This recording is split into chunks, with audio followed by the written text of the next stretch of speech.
Welcome to JAT Chat, presented by the Journal of Athletic Training, the official journal of the National Athletic Trainers Association. I'm Dr. Kara Radzak, assistant professor at the University of Nevada, Las Vegas, and the host of JAT Chat. The purpose of today's event is to provide further information on the recently published manuscript in the November issue of JAT entitled Work-Family Conflict of Collegiate and Secondary School Athletic Trainers Who Are Parents. Today, I'm joined by the manuscript's lead author, Dr. Stephanie Singe, Associate Professor and Academic Coordinator for Exercise Science at the University of Connecticut. And I'm also joined by a guest co-host today, Kristin McKenney, an athletic trainer at Emerson College in Boston. Kristin and Stephanie, thank you so much for joining me today. Thank you. Thank you for having us. So the first question that I want to ask you, Stephanie, is why should non-parents read this manuscript? That's a great question. So we know that really work-life conflict, work-life balance, those concerns really are happening regardless of whether you're married or whether you have children. So the reality of it is, although this really looked at parents and the unique challenges that parents face balancing kind of the demands of an athletic trainer in the more traditional setting and simultaneously being parents, I mean, the take-home messages can really be transferred by someone that doesn't have children and still has to manage other things outside of just being an athletic trainer. Thank you. And Kristin, give us a little bit more information about your background, your work and life.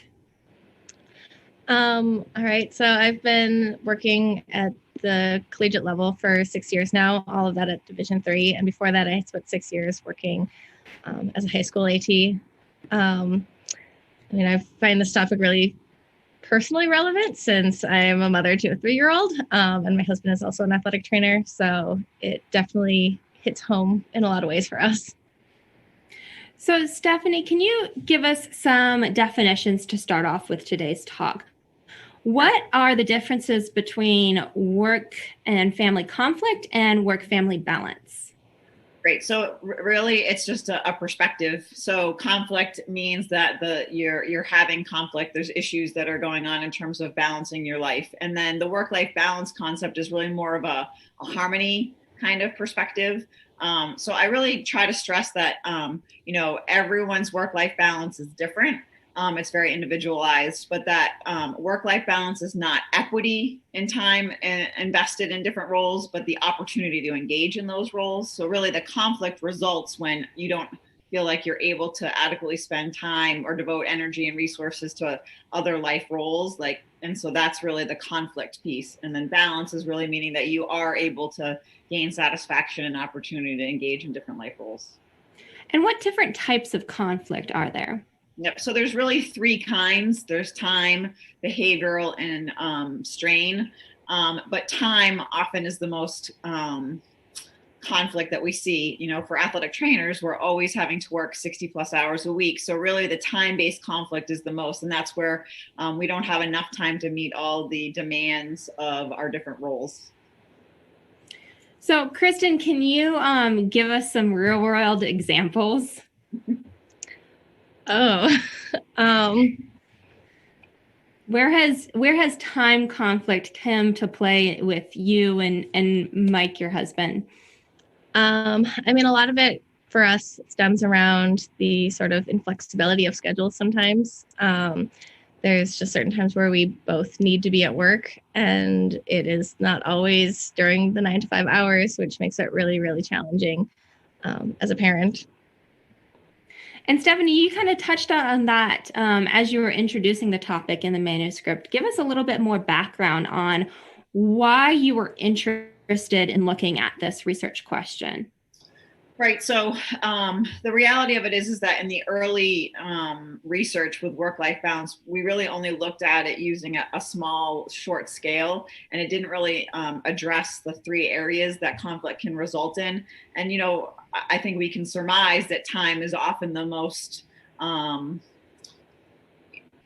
the precursor to work-life conflict. And so it's kind of like, but we didn't have any data to support that there was more than, these other factors and these other conflicts that were happening. So that's sort of the start of it, is that we kind of used this newer scale that had just come out to kind of see if we could reassess conflict and see if anything really changed in terms of the earlier work of my dissertation, which came out in 2006. So just, that really is why we decided that we needed to do this. And in the past, we've always looked at college or high school in different studies, but never in the same sample. So that was a nice thing to do, is to kind of have the traditional setting grouped into one, where time seems to be the largest of the issues.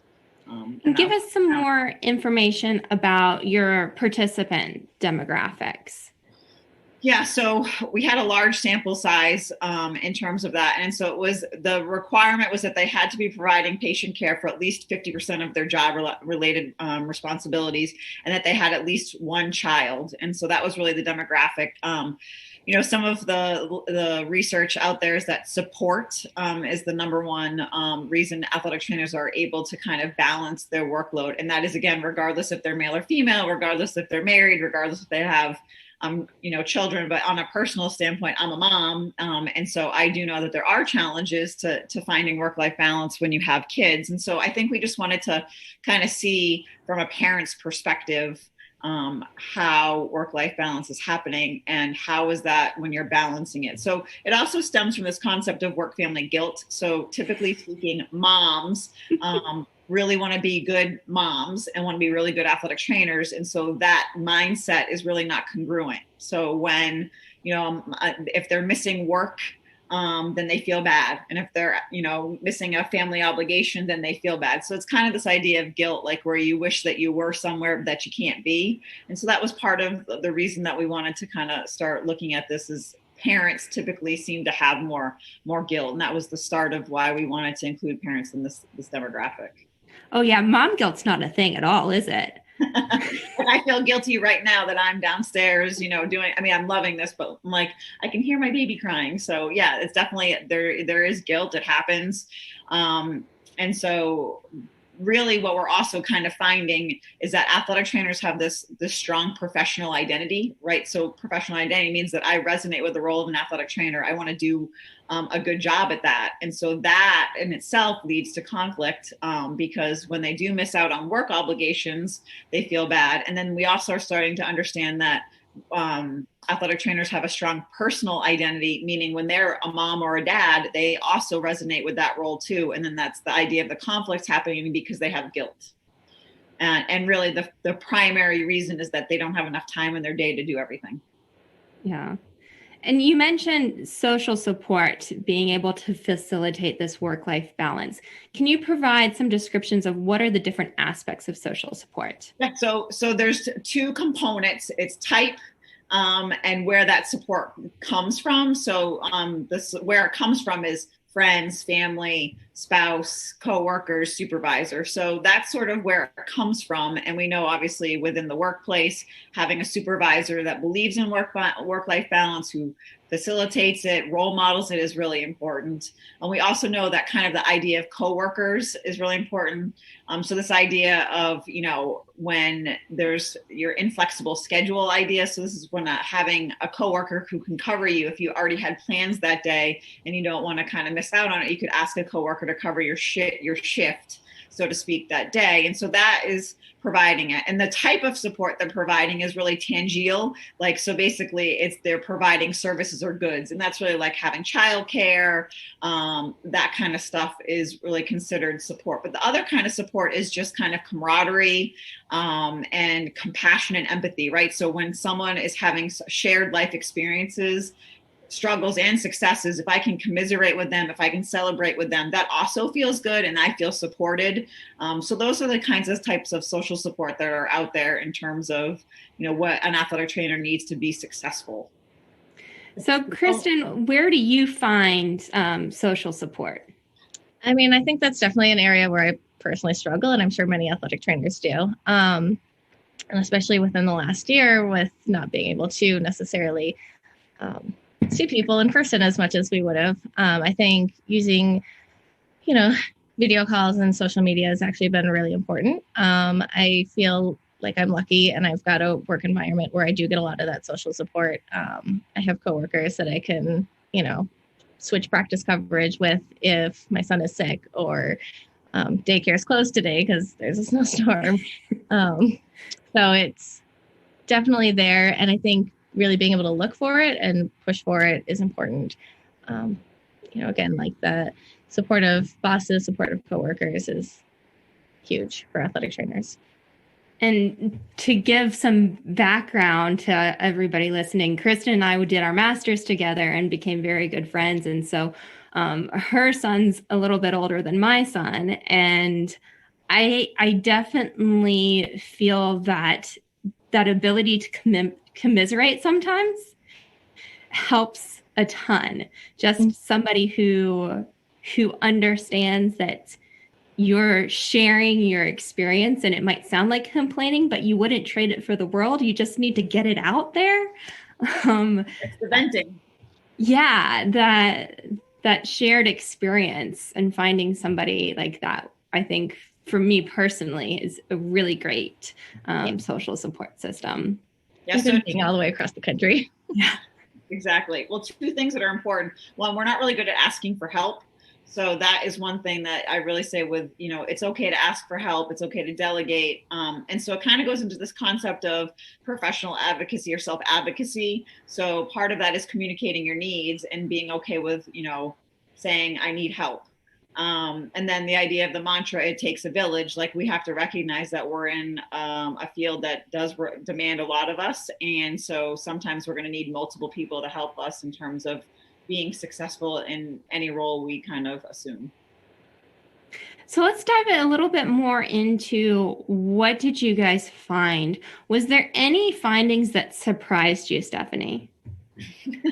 Well, I feel like sometimes because I live it, I don't necessarily get shocked by a lot of my results. But I think it's important because, we need evidence to support kind of our decision making. So that's what's kind of great about this. I think that I maybe was a little surprised that it was only time that really was an issue, because a lot of times in sport organizations, the incongruence really of our healthcare hat in a sport organization where they want to win at all costs, or, the idea is that we push until we can't. So I was sort of surprised that we didn't find more behavioral based or strain based conflict. But the idea that you need support in your workplace, you need support at home was definitely great to find. I think that, this concept of job sharing is really important in a mindset. I think, when I talk to my students about it, obviously COVID has brought this to light, but, I just had a baby 3 months ago, and the person that I didn't see the same doctor every time I went to an appointment. And in fact, another OBGYN service delivered Chance. And so I'd never met them, but I had trust that I was going to receive great patient care. And that's sort of the same thing for athletic trainers. I think we have to be able to accept that our coworkers can provide the same level of care that we can, and be interested in that. At the secondary school setting, it's a little bit more challenging when they're the sole athletic trainer. And some of the things that I've learned in that process is like building in per diem coverage. Or just effectively communicating these are the days that I'm not available, and kind of training your coaches and the athletic director on protocols that can be put in place to support the fact that if it's an emergency, call 911. And so us as athletic trainers have to be able to say that we can model that and that we believe in that. And that also will help us kind of create some balance. So one of the things that you touched on is that so many people say secondary school setting is like the family-friendly setting, right?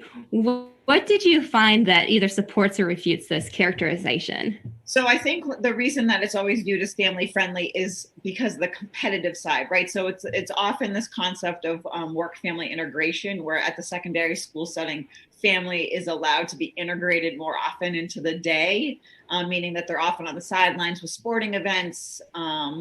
So that was sort of why I think a lot of times people thought it was family friendly. Also, the concept of the hours, meaning like you don't go in until 2:00 in the afternoon and you're done by 6 or 7 o'clock. But, the idea is that family friendly actually means that your workplace is conducive to having, time to spend with your family. And so it's really about the policies that are implemented, and those are formal and informal. So if you have a supervisor that recognizes like for the last 5 days, you haven't been home for dinner, and facilitates an opportunity to go home to be with your family. That's an informal, work-life balance, family-friendly policy. Or if you have the opportunity to go home early after, a long couple weeks, like the idea of that, it's like, you want to make sure that you have family-friendly policies in place. But I don't know that the secondary versus the college is any different. It really is just about the workplace philosophy and culture that's around. So we didn't really find any differences in terms of secondary versus, the college setting. So Kristin, go ahead. I was going to say that definitely tracks with my experience having worked in both. And granted, I worked in the secondary setting before I was a parent, but I mean, the jobs that my husband and I had at that time, there's no way we would have been able to manage having a child. I mean, so much of how we make it work right now is our current employers. So what policies and what even informal things have really helped you guys? So for me personally, I'm a staff of 3. And the way we set up our practice coverage is that we all rotate. We have teams that we're the primary point person for, but just because my women's soccer team is practicing doesn't mean I have to be the one at that practice. So that does allow us, I can go home early some days. Some days if there's not much going on, we might just go in for some hours to do rehabs in the clinic, and there might not be any practice coverage for me that day. And my other 2 coworkers are handling everything. So really having that flexibility on like a week-to-week basis has helped drastically for all of us with life and work balance. So. And one of the other things that you, Stephanie, had the hypothesis was that females would have a greater amount of conflict than males, but this was not true. Expand upon this.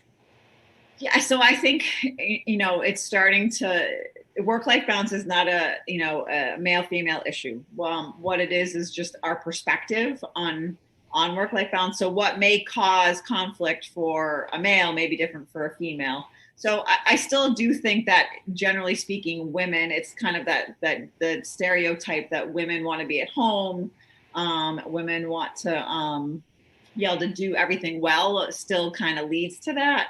But I think because of the culture that we're in today, men and women both have to work. Men and women both want work-life balance. I think that's really the shift that has really happened. So, I mean, I wasn't shocked that we didn't find differences. I thought maybe we would because of the parent piece, right? The parent piece really made me think that women would feel the pressure. But we're starting to find that I was going back to that concept of professional identity and personal identity, and we're seeing that men and women, once they assume a parent role, really identify strongly with both.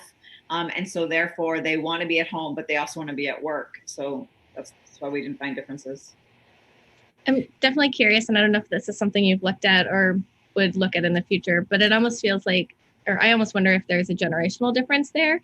If you look at young parents now versus either older ATs or even like retired ATs and their experiences. So I know it's something that my husband personally feels very validated by this study because I know he feels a lot of that work-life conflict, and so much emphasis is put on like moms and the mom guilt and, our struggles, which is valid. But he feels a lot of that too as a dad, and there's just not always attention put on that because it's just expected that they'll be working. Yeah, so you bring up a great point. It really is the shift in the millennial generation and their perspective on work-life balance and wanting to, to have that. So that is what we're starting to see as we start to see the younger groups. We don't have an actual study that has compared older, because we would be requiring the participant to reflect versus actually engage in that. But that has come up in conversation, is that, today's parent, it's a generational thing where they want more work-life balance, and it's less likely that the woman is staying at home. And so, or that the adage that if you were going to be successful, you couldn't have a family, right? So that's sort of going away, that we can do it all. But like I said, you require a team around you to make that happen. And Kristin, what are some other things that really hit home for you when reading this manuscript? Honestly, one of the things that I really focused in on, I know you said that there was more time-based conflict. But I thought it was interesting. I noticed that there was still a fair amount in the strain-based, which like I find really interesting, and specifically that like people have a harder time sort of shutting off work when they're at home versus the opposite way. And I know I'm the same way. Like I can, if my son's at daycare, if he's home with his dad, I'm not too worried about him when I'm at work. I can kind of turn that part of my brain off. But if there's something from work that's bothered me that day, it's really difficult to turn that off when I'm at home and trying to spend time with my family. Yeah, it kind of goes back to the two theories are separation and integration. And really, it's okay to integrate your home into your workday just because the amount of time it requires. But there really needs to be a separation when you're at home to really enjoy being at home or whatever it may be, whatever that activity is. It doesn't necessarily just being a parent, but you really have to disengage. And a lot of times that's what I talk about in my talks is like, right, so you just have to find time. We set goals for our athletes and our patients. We should set goals for ourselves and prioritize ourselves. And I think that's one thing as a parent. I say this as a mom too, but like as a parent in general, we really need to make sure that we're having self-care of ourselves, because then we can't take good care of our kids. And then that spills over, right? If I'm not taking care of myself at home, then how can I be a good athletic trainer and care for my patients as well? So it kind of goes both ways, but reality of it is that it's okay to let home spill over into work. But really when you're at home, it's much more important to shut that work roll off. It's hard because we love our jobs, but if we want to stay rejuvenated and refreshed, it's really important to kind of do that. Stephanie, what other suggestions you have based upon this work and other work that you're doing to help with those that employ AT parents? Yeah, so I mean, I think the first thing, it comes from employers, but it also comes from the individual itself. So for the employer, really, you have to listen to your staff's needs or your athletic trainers, needs and kind of identify that. But as the parent, that you have to be an effective communicator to your employer to let them know what you want. So I talk about self-advocacy and really the way that works is that you as an individual have to reflect on your roles in your life. So you have a professional identity and you have a personal identity and you have roles within those. And so you have to do some self-reflection. And part of that self-reflection is how do they prioritize those on a daily basis? So, today, right now, I'm engaged in my work role and that's taking priority. Tomorrow, maybe I have less of a work role that's required and I can spend more time in my other life roles. So it's really important on that part. But then once I reflect on what's important to me and what roles require my time and effort and provide me with value and enrichment, I then kind of have to move towards to communicating when I need help. So whether that's today I said, hey, honey, I need you to watch the baby for a couple hours while I do X, Y, and Z. Or, it's talking to my employer about, hey, I need this time off because I have to go to a doctor's appointment. You have to communicate what your needs are and to do that. And then the leadership piece of the final part of self-advocacy really is that you have to lead yourself. You have to be able to, set good, strong examples. And part of that is right. So if you are at home and you have to shut off your emails and you have to shut off your texts, if you're going to really engage in that. And so on the flip side, you have to be surrounded by leaders who also value work-life balance and work for individuals that value you and value your time away from your job. That's hard. I wanted you to give me a magic bullet. Self-reflection is hard. It's uncomfortable and I don't really like hard. It is really hard. But I mean, so other things in terms of maybe some easy ththings is, right, every day schedule 30 minutes for yourself. And that means you. No one else can interrupt that time and protect that time. And that could be meditation. It could be going for a run. It could be reading a book. It could be taking a bath. Whatever it may be, like every day, try to schedule 30 minutes for yourself that's independent of anyone else asking for what you need. And then some of the other stuff is just important self-care, making sure that you're eating healthy, you're getting exercise, you're sleeping well. I say that as I get like 4 hours of sleep last night, but it's temporary. But again, so just some basic things of self-care are really definitely important. And part of that also is surrounding yourself with really good people. You mentioned that you guys talk about what it's like to be parents. That's so important to make sure you kind of have those social connections. They really help in terms of work-life balance. So do you have any favorite resources or books to help us develop those skills of self-advocacy? I'm putting you on the spot here. Putting me on the spot. I don't actually have a book in terms of that.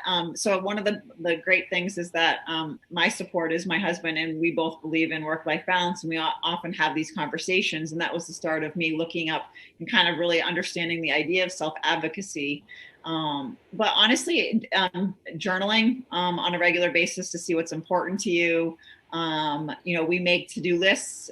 So that's also a really important piece of the puzzle, is if you could write a to-do list every day to make sure you're on that is really important. But in terms of just resources, the NATA position statement has a lot of great recommendations. And, the strength of that comes from, the qualitative nature. And obviously, as we move forward and continue to understand this, the NATA has the research initiative, and they're calling for more research on work-life balance. And we really need more longitudinal and quantitative data. But at the same time, the position statement is really based on the stories and the experiences and the narratives of the membership. And so that really tells you what's been working and what's not. So that's a great resource to help you kind of work towards a better work-life balance, especially advocating for yourself through your employer. Thank you. So Kristin, any final thoughts before we kind of wrap up on anything that sparked your interest that you really want to try to explore in your own setting?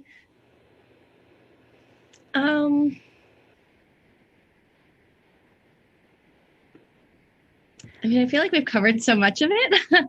I think I would be a little bit curious to see kind of differences amongst like the types of positions people hold. I know, again, looking at like my own situation, me being just a practicing athletic trainer and my husband being in a director position, he's got a lot of administrative duties that I don't have, which contributes to his stress and making his balance a little bit more challenging. So I think that's definitely something going forward that would be interesting, I think. He can learn to delegate to reduce his stress. That's a good one. And then Stephanie, what have you learned from this manuscript, and where is this research going? Yeah. So this study was actually a very large mixed method study. So the data that's presented in this particular article is really the quantitative findings and looking at how, basically the work-family conflict scale. But one of the things, obviously, the next step is really understanding work-family guilt and work-family conflict through that. So that's where that's moving. My doctoral student is currently looking at work-life balance, work-family conflict, and adding a piece of family roles, family values. So this piece of like how, again, that personal role, how strongly do I identify with your non-work roles, and looking at that. And we're looking at it in a longitudinal manner. So she's collected data, interestingly, through COVID, and then we'll collect again data in May. And interestingly, part of the COVID piece is that professional identity is growing for the athletic trainer, meaning that people are seeing their value. But at the same time, there are some athletic trainers, because the role is changing, they're also feeling like they are losing a little bit of their identity, and they're struggling with work-life balance because now they're at home trying to provide some telehealth, or they don't know when they're going in, and now their kids are at home. And so it's creating a different kind of work-life balance. So really the next steps are really longitudinal research, more quantitative mixed method studies to really understand the experiences of large groups of individuals, but also still keeping it where it's really an individualized pursuit for work-life balance.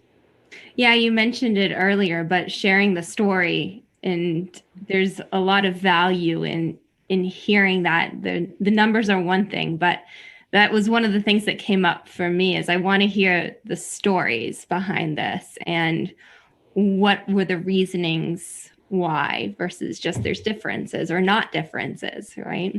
Right. So really the story is that I need to have support. I do love my job. I love being a parent, or I love being whatever I'm not and at work. And so, those two passions fuel happiness and enrichment, but they also fuel conflict because they want to be good at both roles. That doesn't hit home at all, does it, Kristin? Oh, no. Yeah, totally applies. Awesome. Well, thank you again so much for joining me today. Kristin, I really appreciate it. And Dr. Singe, completely look forward to seeing what more you guys have coming out of this, because it is sorely needed. And thank you again for doing the work. And this manuscript, as well as all of the Journal of Athletic Training's offerings, are available open access online. Thank you guys again for joining me. Thank you. Yep.